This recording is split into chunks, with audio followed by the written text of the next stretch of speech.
grand dialogue national, comme bien du moins cela annoncé, pour en parler et puis pour voir dans quelle mesure il a une signification, dans quelle mesure il est d'une importance et dans quelle mesure il apporte une solution au problème du nord-ouest et du sud-ouest. C'est-à-dire que si on peut régler le problème du génocide par le dialogue, c'est ce qui sera dans le thème de cette session. Je m'excuse encore une fois de plus pour le retard. Ça arrive, je crois, surtout que nous sommes délocalisés. Et je remercie mes techniciens, nos techniciens qui sont d'une extraordinaire dextérité. Ce qui se passe avec le dialogue, déjà, c'est qu'il faudra le définir. Vous voyez, dans toute chose, il faut avoir une définition principielle et une définition pragmatique. Le dialogue, évidemment, pour la définition principielle, c'est un échange verbal entre deux parties. Donc, c'est un échange discursif entre deux parties. Le dialogue, c'est dans la parole. C'est un échange qui peut être acté par un procès verbal. Le dialogue n'a pas une conséquence juridique. Il faut déjà le signifier. Donc, le dialogue, c'est un échange discursif uniquement. Ça n'a pas une conséquence juridique parce que l'Assemblée devrait maintenant avoir du moins autorité à transformer ce que le dialogue donne comme proposition en loi. Ou bien le président de la République devrait avoir comme volonté de transformer ce que le dialogue donne comme recommandation en décision. En soi, le dialogue est donc quelque chose d'orphelin en termes pragmatiques. C'est-à-dire, le dialogue, c'est le bavardage, si on dirait. Et il dépend de la bonne volonté, soit législative, soit exécutive, pour transformer ce que le dialogue aura du moins discuté en action. Mais surtout au niveau de sa forme, de sa structure, le dialogue, c'est deux parties. Il y a le protagoniste, il y a l'antagoniste. Le protagoniste, on peut imaginer, c'est le gouvernement. Je dis le gouvernement parce que, et là, il faut préciser que le gouvernement n'implique pas l'exécutif qui, chez nous, est bien séparé du gouvernement. Le gouvernement qui, chez nous, est aux ordres de l'exécutif, qui est évidemment le président de la République, qui s'est retiré de ce dialogue-là après en avoir fixé l'ordre du jour, le protagoniste, la date et même le lieu.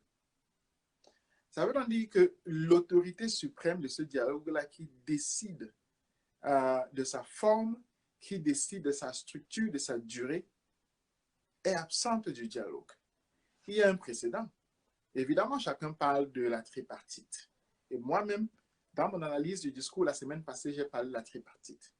Mais il y a d'autres précédents qu'il faudrait mentionner. Le précédent le plus important ici, c'est sans doute le dialogue avec les anglophones, qui avait eu lieu en décembre 2016, c'est-à-dire le dialogue avec ce qu'on appelait alors le consortium. Là, c'est le précédent le plus important. Et je suis surpris que personne ne le mentionne. En fait, je crois que Agbor Bala est en train de sourire où qu'il soit. Je crois d'ailleurs que Harmony Bobga est en train de sourire où qu'il soit. Agbor Bala est à Boya, Harmony Bobga est réfugié politique aux États-Unis. Et je pense que Tassang, qui est à Konengi en prison, ne sourit pas. Voilà ceux qui faisaient partie du premier dialogue entre ce protagoniste-là et donc l'antagoniste qui était les anglophones, et à cette époque, c'était le consortium.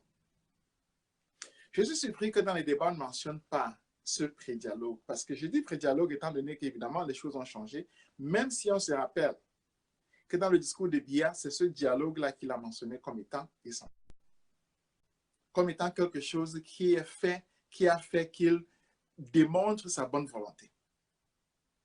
Ce dialogue entre le consortium et puis le pouvoir avait abouti à quoi? Le consortium n'était évidemment pas d'accord avec les propositions du pouvoir. À l'époque, c'était, rappelez-vous, c'était Laurent Esso qui était le protagoniste, ce n'était pas encore Ngouté. C'était pas encore Yang. C'était pas encore goûté. Eh bien, ce qui s'était passé après ce dialogue-là, c'est que Biya avait arrêté tout le monde. Il avait arrêté spécifiquement tous les anglophones et les avait jetés en prison. Vous vous rappelez bien? Je répète, après le dialogue, après le pré-dialogue donc, qui avait eu lieu entre le gouvernement comme protagoniste et les anglophones comme antagonistes, il avait arrêté tous les anglophones et les avait jetés en prison. N'est-ce pas? Il les avait jetés en prison. Ça veut donc dire qu'il avait détruit, quel que soit le cas, il avait détruit la bonne foi de sa position comme étant un protagoniste.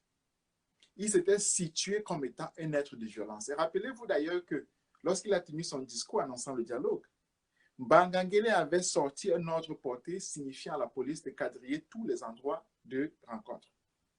Ça veut donc dire que ce dialogue-là qui a lieu aura lieu sous haute surveillance policière et à la fin, quel que soit l'anglophone qui ne signe pas le texte, il ira probablement en prison. C'est déjà ça.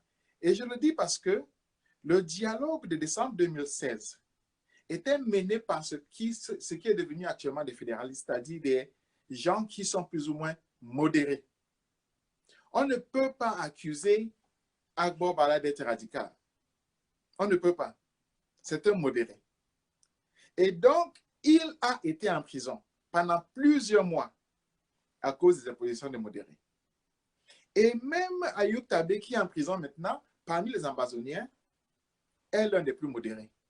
Il est en prison. Ça veut donc dire que le dialogue est déjà floué dès la base. Nous allons revenir sur sa structure, sur comment est-ce qu'il est floué dans sa constitution, mais je voulais dire au niveau déjà du préambule du dialogue. Le préambule du dialogue veut qu'au Cameroun, il y ait eu un pré-dialogue qui aboutit à l'arrestation de tous les antagonistes du dialogue là parce qu'ils avaient des positions différentes de celles présentées devant eux. Comme quoi, bien n'accepte pas la contradiction. Un dialogue est là pour échanger.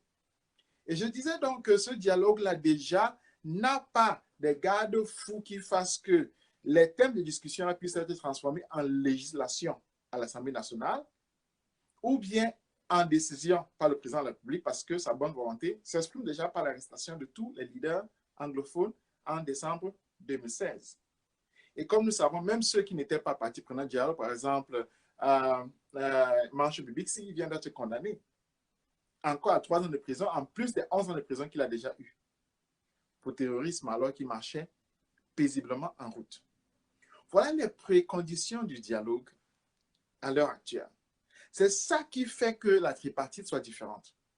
C'est ça qui fait qu'on ne puisse pas véritablement comparer ce dialogue-ci avec la tripartite. C'est que ce dialogue-ci est violent. Ce dialogue-ci est un piège. Mais moi, j'aimerais encore dire à côté qu'il y a plusieurs propositions qui sont sur la table, évidemment. Biya n'est pas le seul à proposer quelque chose sur la table. Et je vais aboutir sur vous démontrer que sa proposition est d'ailleurs très bonne. Il y a un certain nombre de propositions. La première, évidemment, avait eu lieu en juin. C'était la proposition de négociation en Suisse. Vous vous rappelez? C'était une proposition qui avait été acceptée par le gouvernement lui-même, qui avait été acceptée par Biya lui-même. Nous en avions parlé au moment où il avait été chassé de Genève. Nous en avions parlé, nous avions discuté de ces possibilités, de ce que ça apportait comme chose sur la table. Et la particularité de ces négociations, c'est que tous les leaders sécessionnistes étaient allés en Suisse ou bien s'étaient fait représenter, y compris Ayoub Tabé qui était en prison, qui est toujours en prison. Ça veut donc dire que le processus qu'on appelle négociation a été accepté par tous les leaders ambazoniens. C'est-à-dire que tous acceptent ça. Ce qui est aussi important, c'est que la communauté internationale la Suisse, c'est la communauté internationale, le gouvernement suisse qui est souvent sérieux, si sérieux que Biya il va passer ses vacances, sous la garantie, n'est-ce pas, du gouvernement suisse. Le gouvernement suisse avait donné son quitus pour les négociations. Et une délégation qui mène ces négociations était venue au Cameroun. Vous voyez donc, voilà un scénario qui était déjà mis en branle. Personne d'entre nous n'avait vu qui était du gouvernement, qui était la partie protagoniste de ces négociations-là. Personne n'avait vu. Mais il demeure que le communiqué de Suisse était clair.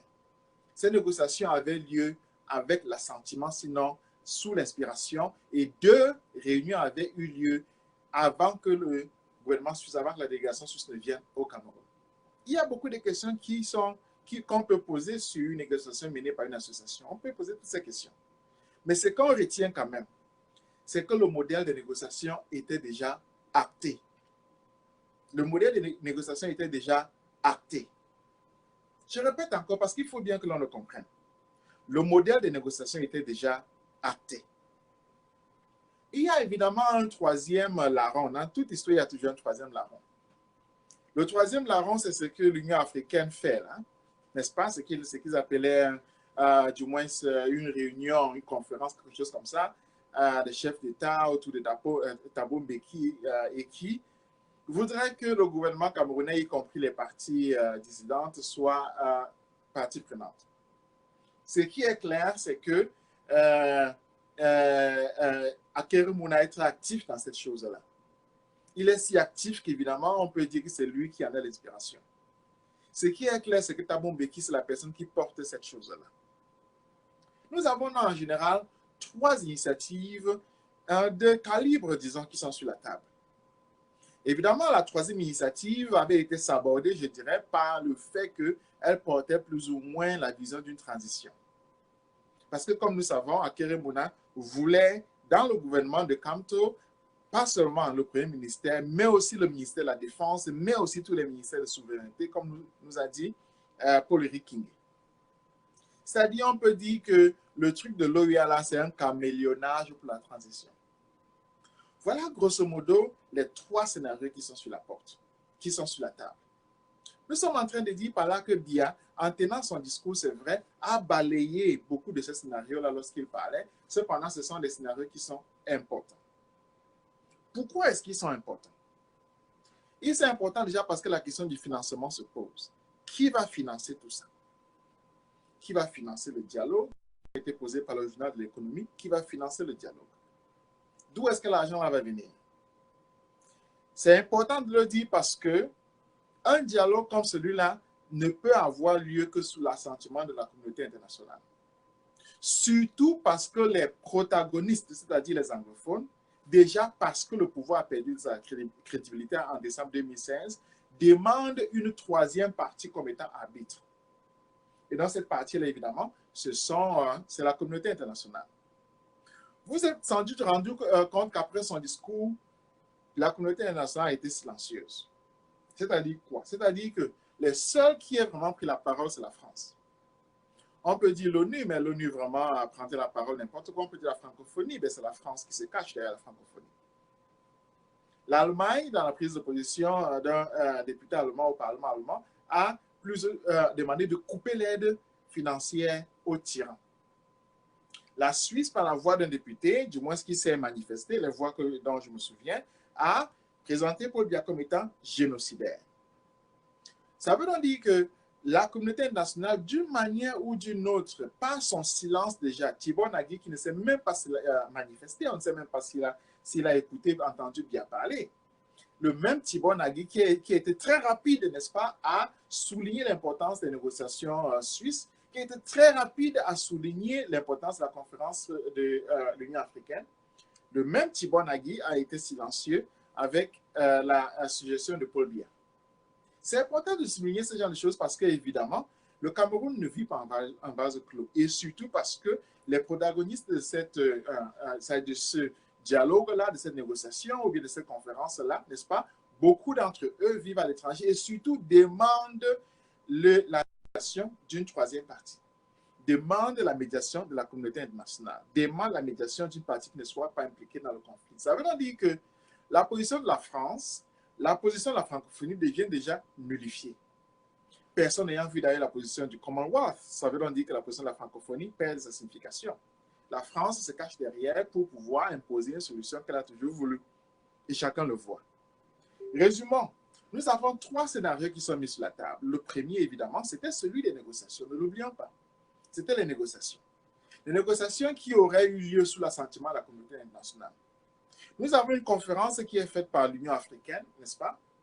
Et nous avons, n'est-ce pas, nous avons là le dialogue qui est organisé par Paul Biya. Regardons bien ce dialogue. Nous avons parlé de sa préhistoire, le fait qu'avec Abou Bala, n'est-ce pas, en décembre 2016, le dialogue sur la question corporatiste qui est si importante pour Biya. Nous avons parlé du fait qu'à la fin de ce dialogue-là, tout le monde avait été arrêté, avait été incarcéré. Et je crois qu'Abou Bala avait passé 7 mois en prison, 7 mois. Et il avait été libéré à cause de la grâce de Biya. Jusqu'à présent, chacun se demande pourquoi est-ce qu'il avait été arrêté. Ça veut donc dire que chacun se demande pourquoi est-ce qu'il avait été libéré. Vous voyez donc que si déjà des protagonistes d'un dialogue corporatiste sont arrêtés et se retrouvent en prison, il est hors de question que ceux d'un dialogue comme celui-là qui a lieu, qui est en train d'être mis en scène à Yaoundé, il est hors de question que les gens y aillent avec sécurité, avec sûreté. Mais allons-y donc pour voir comment est-ce que ce dialogue se passe. Il y a également une préhistoire, c'est-à-dire pas une préhistoire beaucoup plus longue comme celle du dialogue avorté avec Abou Bala le consortium.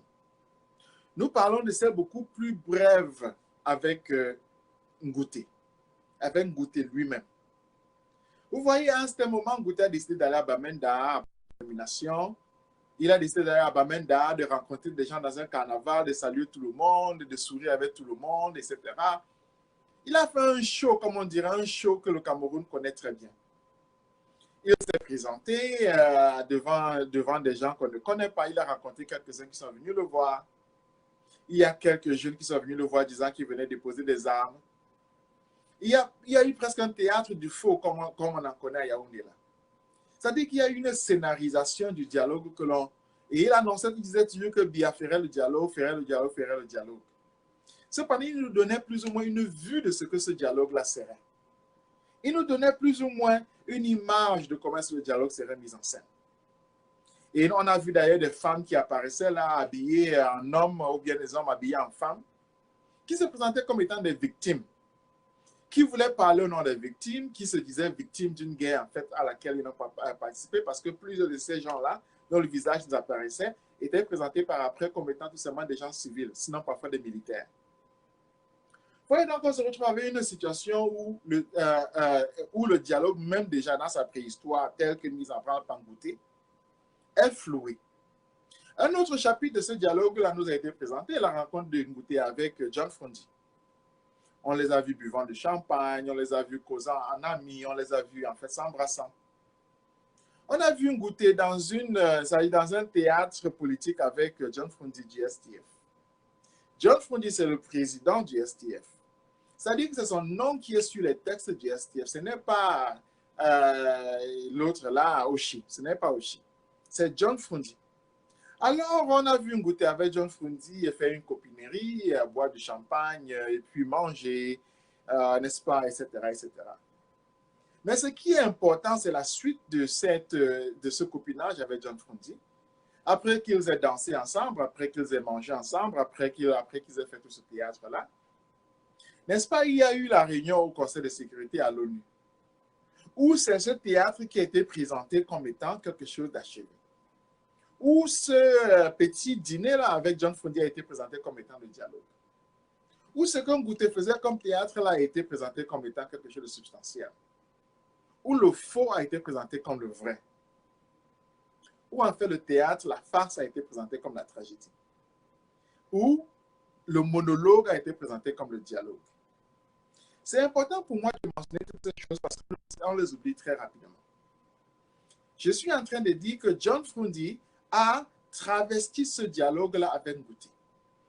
Et on se rappelle que quelques temps après, John Frondi avait été arrêté par les Amba Boys, c'était quelque chose comme ça. Vous voyez, c'est donc de ce dialogue-là qu'on parle. C'est de quoi il s'agit. C'est donc ce qui nous est présenté comme étant le dialogue qui arrive. On a déjà vu quelque chose de ça. On a déjà vu ce qui se passe. On a déjà vu comment est-ce que ce dialogue-là a lieu. On a déjà vu, je dirais d'ailleurs, qu'est-ce que c'est que ce dialogue. On l'a vu. Il n'y a rien de singulier qui puisse se passer avec Ngouté qu'il n'ait déjà présenté devant nous. Je vais d'ailleurs continuer. Il y a 2 jours, le STF, n'est-ce pas, s'est présenté avec quelques propositions dans le fédéralisme. Ngouté a balayé cette proposition comme n'étant pas partie prenante de l'ordre du jour qui a été fixé par Biya. Vous voyez donc que ce dialogue-là qui exclut déjà des thèmes n'est plus un dialogue. C'est un monologue. C'est en fait l'exclusion de ce qui est l'essentiel. On ne parle même pas de ce que les anglophones appellent de root cause. On ne parle pas des fondamentaux. On parle de l'exclusion d'un thème sur lequel on devait peut-être discuter. On parle de l'exclusion d'un thème qui devait en fait faire l'unanimité parce que c'était un thème qui ne rend aucun débat inutile, le fédéralisme. On parle de son exclusion. Mais ce qui est aussi important, c'est que lorsqu'on pense à ce dialogue-là, il faut toujours se rappeler ceci. C'est qu'un Ngouté, évidemment, est nommé par Biya. Vous voyez déjà, lors des rencontres dans son bureau, la photo qui est derrière, c'est celle de Biya. C'est-à-dire que John Ngouté est là, mais il est tout simplement là pour faire du théâtre. La décision est prise par Biya qui a fixé l'agenda, qui a fixé le lieu, qui a fixé l'heure, qui a fixé le jour. C'est extraordinaire de faire un dialogue dans une maison dont la photo, n'est-ce pas, en frontis, là, c'est celle de Biya. C'est même une insulte à l'intelligence des gens. Mais où est-ce qu'on est là? Qui est-ce qu'on est? Quel pouvoir est-ce qu'on est? En fait, quelle capacité est-ce qu'on aurait à sortir de ce dialogue-là avec une quelconque dignité? Mais ça ne peut pas marcher. Ce n'est pas possible qu'on puisse faire un dialogue dans une maison avec la photo de Biya derrière.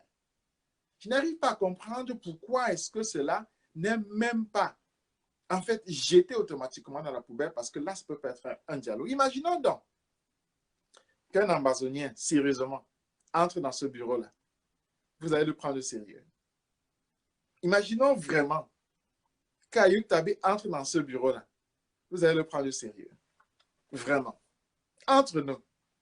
Imaginons tout simplement que Tassan entre dans ce bureau-là. Vous allez le prendre au sérieux. Imaginons même que Kamto entre dans ce bureau-là. Vous allez le prendre au sérieux. Mais ce qui est important à souligner ici, c'est que malgré le fait que ce dialogue-là soit déjà torpillé, soit déjà travesti, Biya essaie encore de le saborder.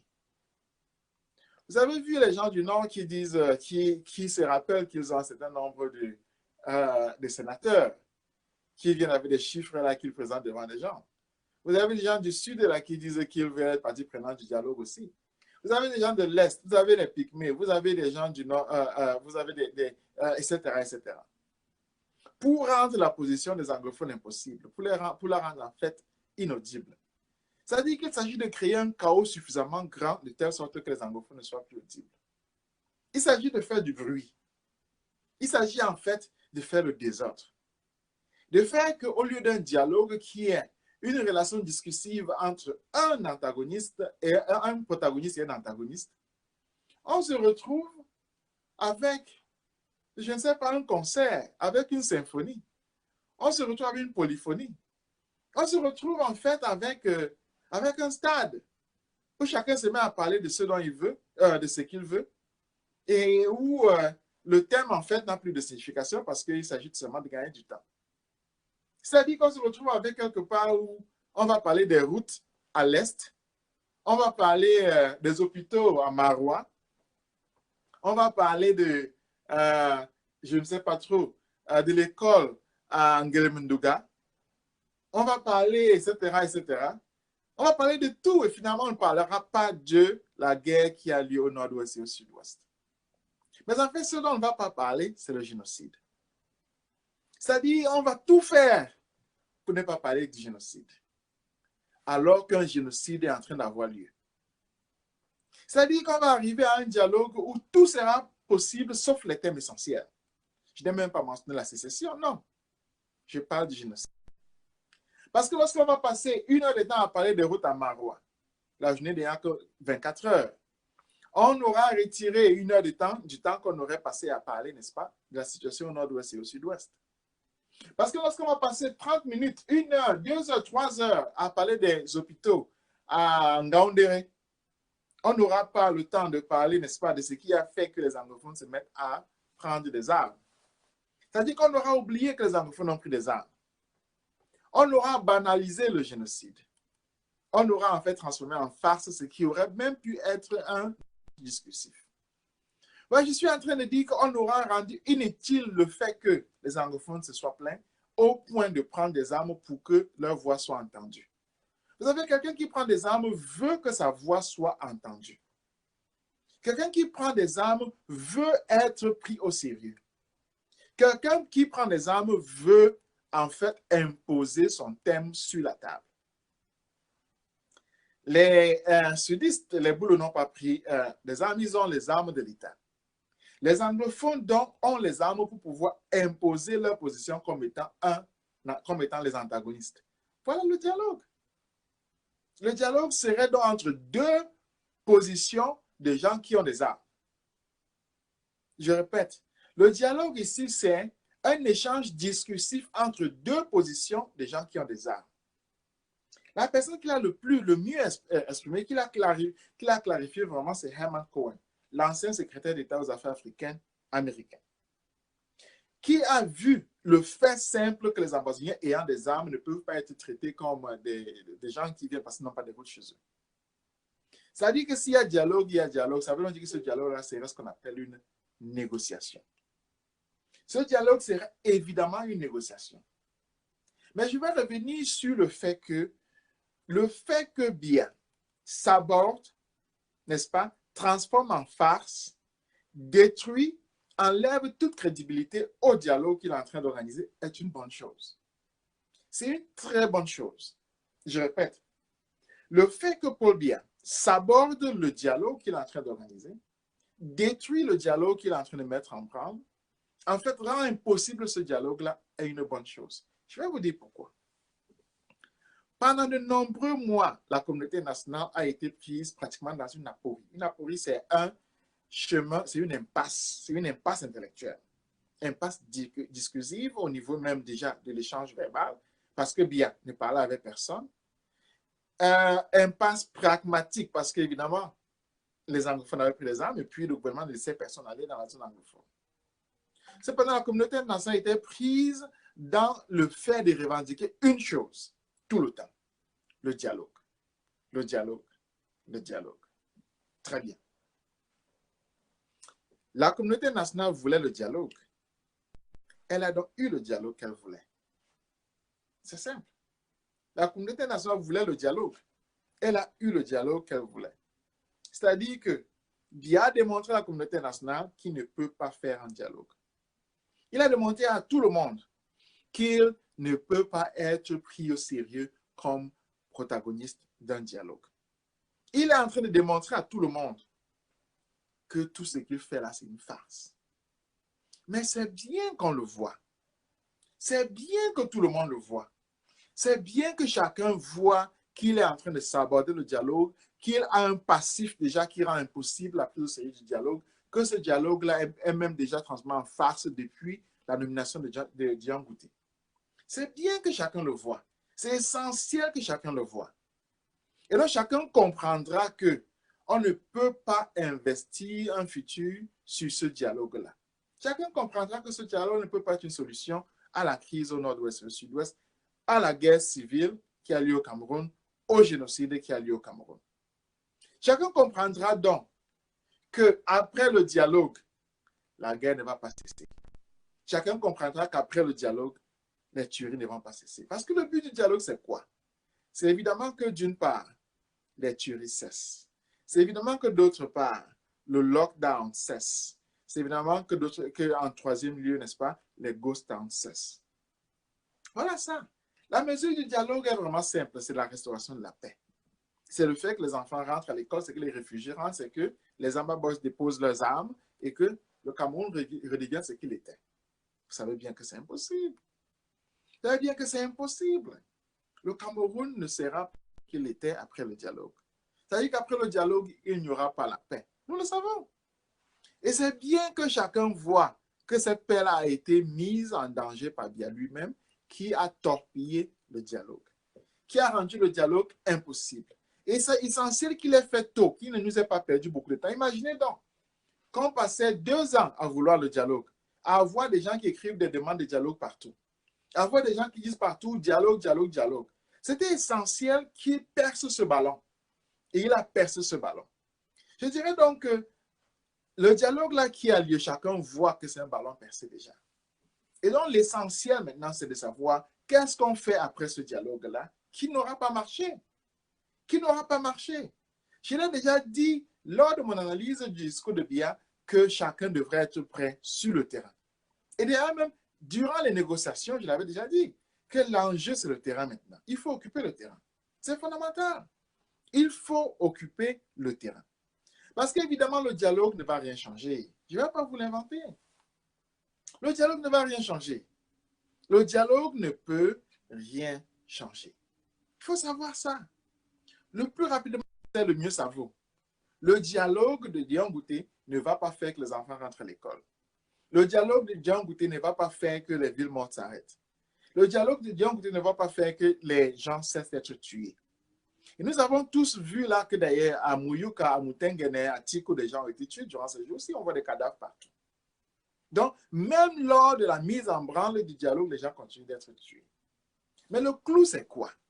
J'ai dit avant que Biya était la personne qui, au-dessus du dialogue, la décidait de tout, celui qui était le marionnettiste. Le clou, c'est qu'il y a 2 jours, on vient de recevoir un communiqué disant qu'il se prépare à partir en Suisse. Représentez-vous ça. Biya, durant le dialogue qui est mis en branle, qui est torpillé, qui est sabordé, se prépare à aller en Suisse. C'est extraordinaire. Ça veut dire que lui-même ne prend pas ce dialogue-là au sérieux.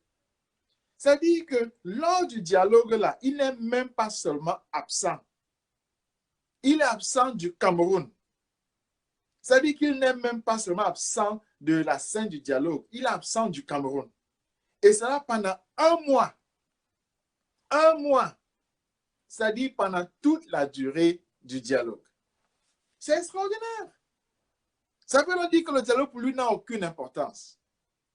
Pendant toute la durée du dialogue, Biya est à l'étranger. Moi, je pense que c'est vraiment extraordinaire.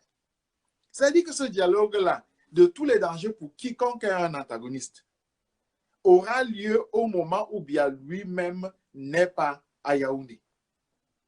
Il est en Suisse. 1 mois. Vous vous rendez compte? C'est-à-dire que le dialogue-là aura lieu durant un moment où Biya sera absent. Mais avec qui est-ce qu'on dialogue alors? Vous voyez, il y en a qui réfléchissent, qui disent que ce qui n'ira pas en Suisse, il peut venir ici, mais le plus important, ce n'est même pas qu'il le soit. C'est 1 mois. Les provisions du dialogue veulent que les ministres là, viennent dans la diaspora rencontrer celle-ci. Mais bien lui-même est dans la diaspora.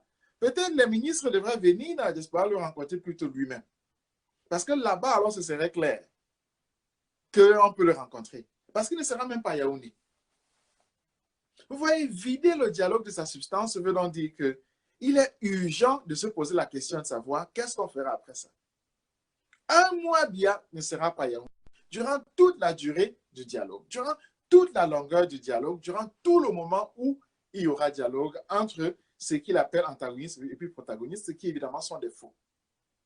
On se retrouve donc avec quelque chose qui est si extraordinaire que je crois que même les Africains n'ont pas encore vu ça. C'est-à-dire que les gens sont littéralement en train de perdre leur vie. En termes de comparaison, rappelez-vous, la guerre en Côte d'Ivoire a coûté la vie à peu près 300 personnes. Au Cameroun, nous en sommes déjà à près de 3000 personnes. Ça veut dire que la vie d'un Camerounais, c'est le 1/10 de la vie d'un Ivoirien. Pour chasser Blaise Compaoré, il a fallu 27 morts. Au Cameroun, nous sommes à 3000 morts. Vous voyez déjà la valeur de la vie d'un Camerounais. Elle est si basse. Mais surtout, le manque de respect pour cette vie-ci par rapport à Paul Biya est extraordinaire. C'est stratosphérique. C'est extraordinaire. Et donc, dire que ce dialogue n'apportera aucune solution, c'est dire tout simplement la vérité. C'est décrire ce qui va se passer. Ce n'est pas inventé. C'est dire ce qui va se passer. C'est dire que ce dialogue-là, c'est une perte de temps. C'est dire que ce dialogue-là, c'est un théâtre. Mais ça oblige chacun d'entre nous. Ça oblige toute personne qui accorde une importance véritable à la vie à réfléchir sur ce qui va se passer après le dialogue. Qu'est-ce qui va se passer après le dialogue? Ce qui est clair, c'est que la première des choses, on revient sur l'agenda qui est sérieux. On revient sur l'agenda qui est sérieux. L'agenda qui est sérieux, d'abord, c'est le génocide. L'agenda qui est sérieux, c'est le génocide. on revient sur l'agenda qui est sérieux, c'est le génocide, c'est-à-dire les morts anglophones. C'est le génocide qu'il faut arrêter. On revient sur le génocide. Ça veut donc dire quoi? Arrêter le génocide, c'est mettre sur place une commission internationale sur le génocide au Cameroun. Là, c'est la première des choses. Nous ne serions pas en train d'inventer ici. C'est quelque chose qui a été pratiqué partout où il y a eu génocide. En RDC, en Côte d'Ivoire, n'est-ce pas, au Rwanda, etc. La commission la plus intéressante, en fait, celle dont on a parlé le plus, c'est celle évidemment qui concernait l'Irak. Donc, c'est une solution tout à fait simple. Commission d'enquête internationale sur le génocide au Cameroun. On ne peut pas faire comme si la vie des Camerounais n'a pas de valeur. Il faut restaurer sa valeur à la vie des Camerounais. On ne peut pas faire comme si 3000 Camerounais perdent leur vie pour rien. On ne peut pas faire ça. On ne peut pas faire comme si tuer un Camerounais, ça ne veut rien dire. On ne peut pas faire comme si l'État n'a pas la responsabilité de protéger les citoyens camerounais, qui qu'ils soient. Et donc, il faut investiguer ce qui s'est passé depuis 2017, depuis la déclaration de guerre de Paul Biya. Parce qu'il faut se rappeler toujours qu'en même temps que Dion Ngouté est en train de faire ce théâtre-là, dont j'ai déjà parlé, en même temps, il empêche à quiconque international d'aller sur la région du génocide. En même temps, par exemple, la représentatrice Karine Basse est venue au Cameroun. Accès au lieu du génocide lui a été empêché. Par exemple, les représentants américains qui étaient venus avec elle, accès sur les lieux du génocide leur a été empêché, leur a été refusé. C'est-à-dire que Dion Ngouté fait le théâtre, mais cache l'essentiel. Dion Ngouté fait le faux, mais cache le vrai. Dion Ngouté joue avec une farce, mais cache ce qui est sérieux. Et donc, il faut revenir sur ce qui est sérieux. Il faut revenir sur la mort des Camerounais, sur la valeur de la vie des Camerounais. Là, c'est ce qui est essentiel. C'est vraiment ça qu'il faut déjà souligner, c'est-à-dire une commission d'enquête internationale sur le génocide au Cameroun. C'est la première chose qui doit être et qui sera sur la table. Ça veut donc dire la table de qui? Ça veut dire la table, évidemment, de l'ONU. Ou bien, ce que moi je préfère, des États-Unis. Parce que c'est cette table-là qui permettra d'établir qu'il y a génocide. Évidemment, Biya, dans son discours, a parlé du génocide. Donc, il faut établir ça. Il faut établir qu'il y a génocide. Nous, à Génération Chance Télévision, à Je suis Camp, etc., nous avons accumulé suffisamment de preuves pour le démontrer. Mais il faut qu'une commission internationale sur le génocide au Cameroun ait lieu pour pouvoir acter là-dessus. Acter veut dire quoi? Ça veut dire que les résultats de la commission iraient au Conseil de sécurité des Nations Unies et puis évidemment à la CPI. Voilà le chemin idoine. C'est-à-dire parce que déjà, la législation camerounaise, le code pénal, le code de conduite militaire ne reconnaît pas le génocide comme étant un crime, ne reconnaît pas le génocide comme étant un crime contre l'humanité, ne reconnaît même pas le génocide comme étant un crime de guerre. Vous voyez donc, l'État camerounais s'est disqualifié en termes législatifs sur la décision sur ce génocide-là. Et bien lui-même, celui-là qui commet le génocide ne peut pas être partie prenante du jugement de celui-ci. Surtout parce qu'il se protège par l'article 53 de la Constitution qui lui donne l'immunité absolue. Ça veut dire que maintenant, il reste aux instances internationales à légiférer là-dessus. Et donc, l'ONU et donc surtout les États-Unis. Il y a des précédents là. Il y a des précédents. C'est-à-dire, par exemple, la reconnaissance du génocide au Darfour est passée par les États-Unis. N'a pas eu besoin du fait que le Soudan soit membre de la CPI ou pas, ait signé les accords de Rome ou pas. C'est passé par les États-Unis. Donc, le précédent est là, il sera appliqué. Très simple. Donc, commission d'enquête internationale sur le génocide au Cameroun. Voilà le schéma. Voilà le schéma. La deuxième chose qui est essentielle, la deuxième chose qui est fondamentale, c'est évidemment les négociations.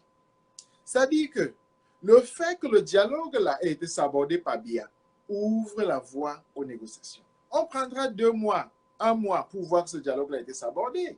Surtout parce que la crise n'aura pas été résolue. Surtout parce que les tueries ne vont pas arrêter. Surtout parce que les ghost towns et lockdowns ne vont pas s'arrêter. Surtout parce que les prisonniers seront incarcérés, même s'ils sont libérés par acte de grâce de Biya, ça ne va pas arrêter la crise. Donc, on va revenir sur le scénario des négociations.